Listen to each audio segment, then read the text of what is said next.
Welcome to Virtual Concert Hall's live programs. Thank you for joining us today. Our channel is dedicated to bringing live performances, shows, concerts from international stages and artists to the audiences around the globe.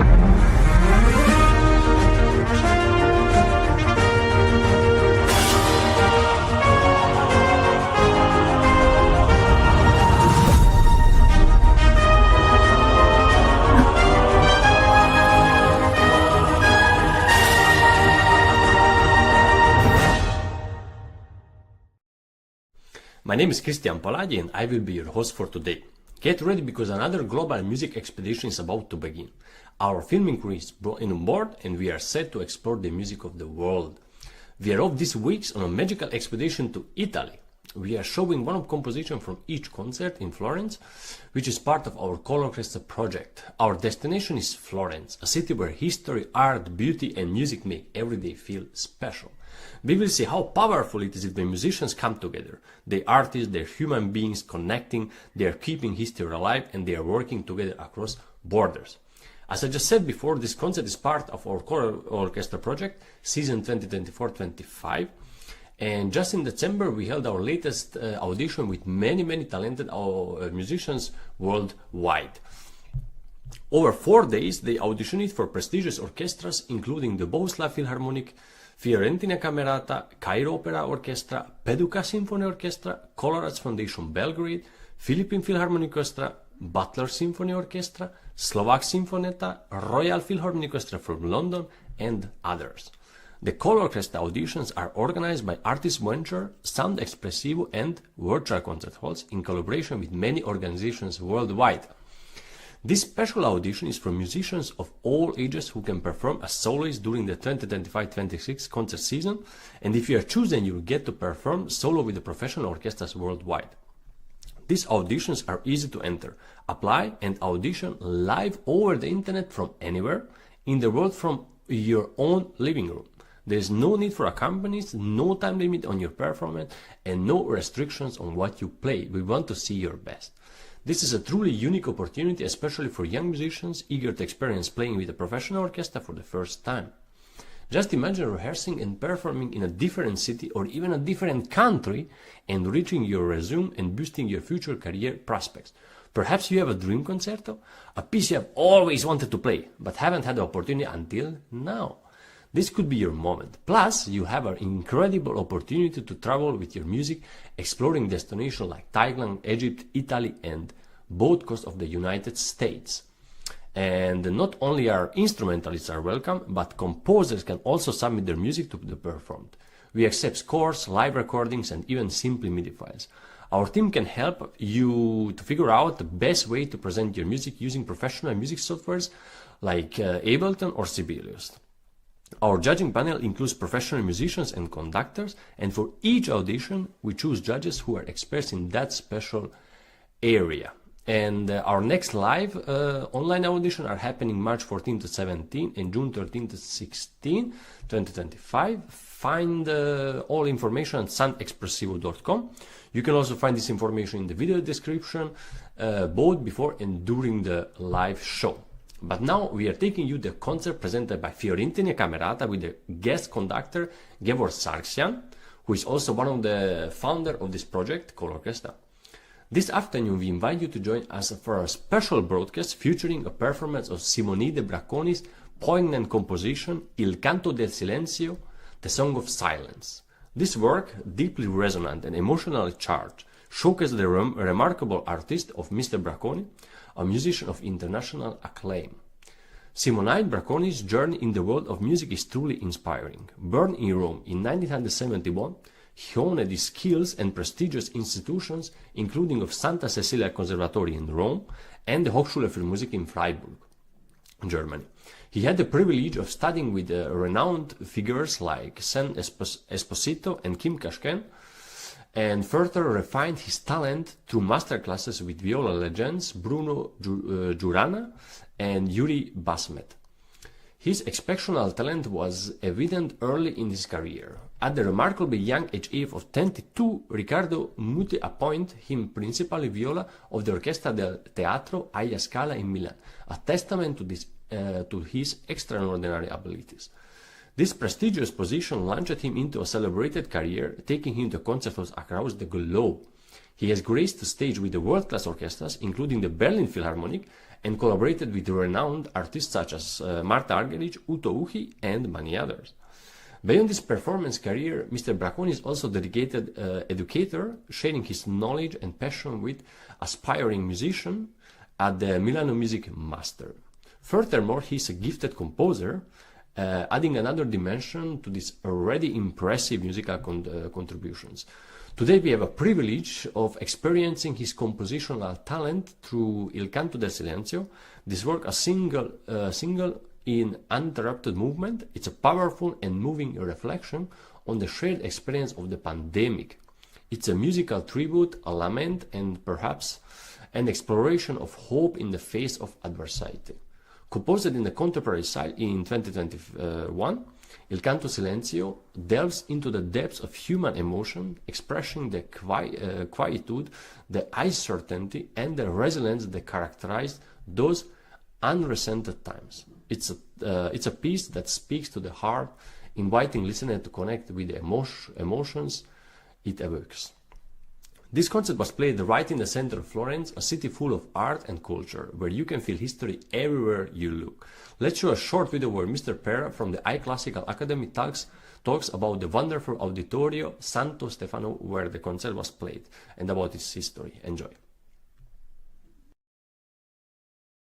Anna, hi everyone. Let me tell you, I'm very happy to be with you and to have the opportunity to talk about this particular venue, the Auditorium Santo Stefano.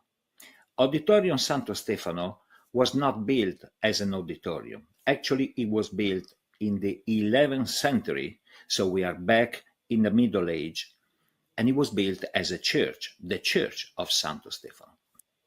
We can see this church now in the modern times as it looks from outside, but it was much more refined with a particular architecture outside and with a particular architecture inside. And it had a strategic value because it was very close to the very center of Florence, so close to Ponte Vecchio and Piazza Signoria, the Duomo. It was a small church in a very strategic place. Now, in the 13th century, Florence was ruled by a very important and famous family, the Medici family. Most of you could have heard about Lorenzo de' Medici, called Lorenzo il Magnifico, Lorenzo the Magnificent, because he was very fond of music, poetry, and art in general. The Medici family was a banking family, so they had a lot of financial and political power. And they were also very religious. They were very much connected to the church as an institution and to the Christian religion. So they wanted to attend to the Mass. Now, the Medici family established their home in the Palazzo Pitti, which is very close to the river Arno, to Ponte Vecchio, and is a magnificent palace with a very big garden. You can think of it as a small Versailles, okay? From Palazzo Pitti through Ponte Vecchio, it was very easy to reach this church. So they chose this church, Santo Stefano, to attend the Mass. By the way, they were very often threatened, so they had to defend themselves from possible attempts at their life. So when they went to the church, they used to go in an upper balcony that was built on the purpose in this church, and from there to attend the Mass, so they didn't have to sit together with the rest of the people.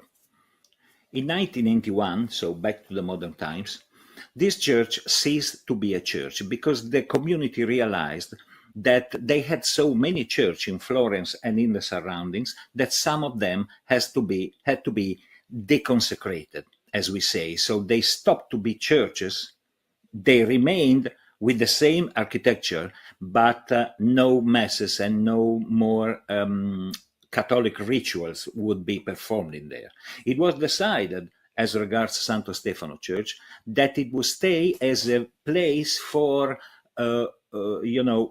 exhibition of art and music and performing concerts, classical concerts. Now, the acoustic in this place is very, very particular because it was a church. We all know that in a church, every counted instruments would sound in a very special way, right? But after some restorings that they did inside in the architecture, they achieved a sound that is in between a theater and the church. And this makes this sound very, very particular. So I'm very happy that we can have a concert broadcasted from that venue, and I will give all my contribute in future to have as many artists as possible performing in this venue that now is the Auditorium Santo Stefano, where whether you are a player or a listener, you can feel the very special sound, you can listen to this very special acoustic resonance, and you can breathe the atmosphere of a place that finds its roots in a very ancient past. And now we present a deeply moving and evocative work. Simonide Braconi's Il Canto del Silenzio, The Song of Silence. Performing this poignant piece are the accomplished musicians of the Florentina Camerata under the direction of Gevorg Sargsyan, taking center stage, lending his extraordinary talent to this performance is this composer himself and renowned violist Simonide Braconi. Please join us in welcoming them to the stage and prepare to be moved by the beauty and depth of Il Canto del Silenzio. Enjoy.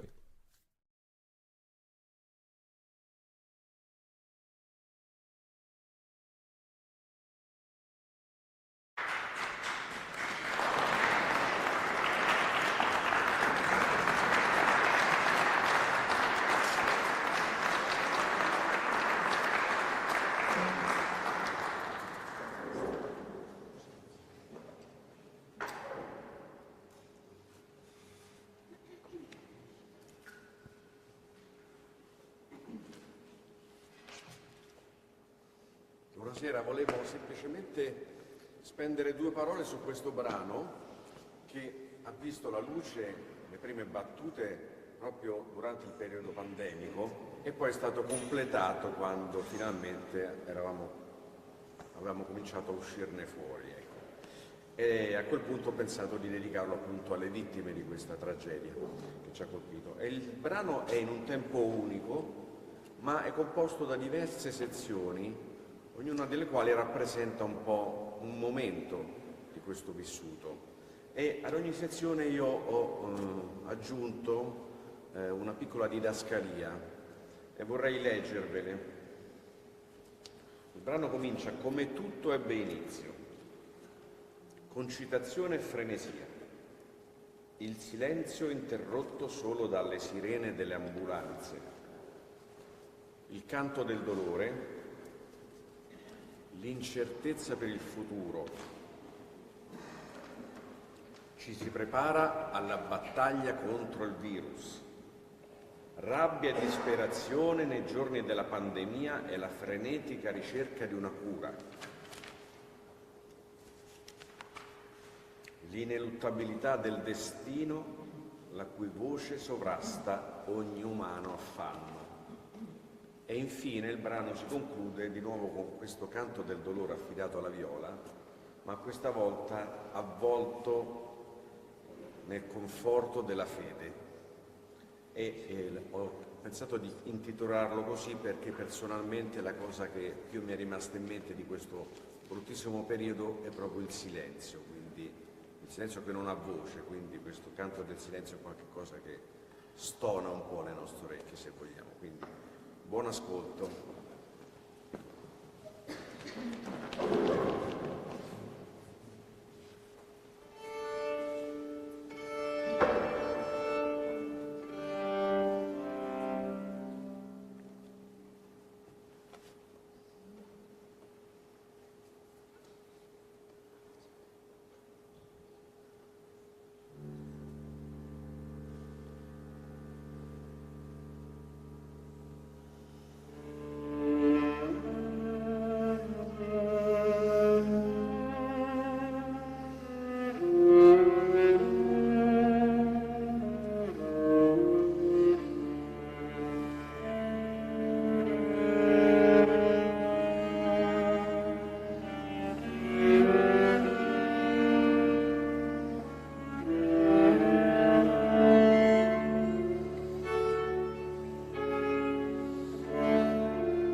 what a wonderful piece.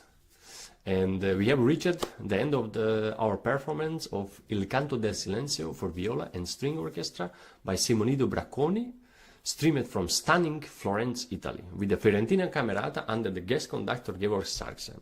This was a very special event as part of our colOrchestra project here at the virtual concert halls. And before we continue, I would like to invite you to a very special event. Tomorrow, our famous Carnegie Hall auditions will be showcasing wonderful array of talented instrumentalists, vocalists and composers, all hoping to realize their dream of performing in one of our gala concerts at Carnegie Hall in New York City later this year. It's a fantastic opportunity to witness some incredible talent, so please join us and let's see a short trailer about this audition.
This concert and this broadcast were made possible in part thanks to our fabulous collaborators and supporters, the Prize Attraction and Cicerone Music and Arts. We are very grateful for our collaboration with Prize Attraction and its founder, artist advocate Mr. Jack Price, formerly known as a world-class pianist Dikran Atemian. Prize Attraction is focused on promoting artists and groups of the highest international caliber, such as Eroica Trio, the Romeros, and touring symphony orchestras worldwide. And he has his own show in our channel, Jack Price is Right. We are very grateful to the collaboration we have with Mr. Pera, the iClassical Academy, and the Cicerone Music and Arts, and its director Irma de Jong, whose support of our program for the past nearly 5 years and opened a lot of opportunities for musicians around the world. And we are also very thankful to all other supporters and helpers. Their kindness makes a big difference to our work and the lives of young musicians. Thanks to these groups, foundations and partners, we can do even more and give important chances to new talent. We couldn't have done it without you, and we are very grateful for your continued support. And if you want to see more, join our online community, follow us in different social media platforms, including Facebook, YouTube, LinkedIn, X, and Vimeo. You will find these past shows, detailed information, and direct line to our stream. And when we broadcast live, you can join in the conversation and cheer on your friends and family in our audition or orchestra events. Thank you for the team. We couldn't have done this without our fantastic team. A special shout out to our tech director, Frane Rushinovic. And yeah, thank you for joining us in this virtual experience. I'm Cristian Palagi, and we hope you will join us again soon for more great music. Goodbye and take care.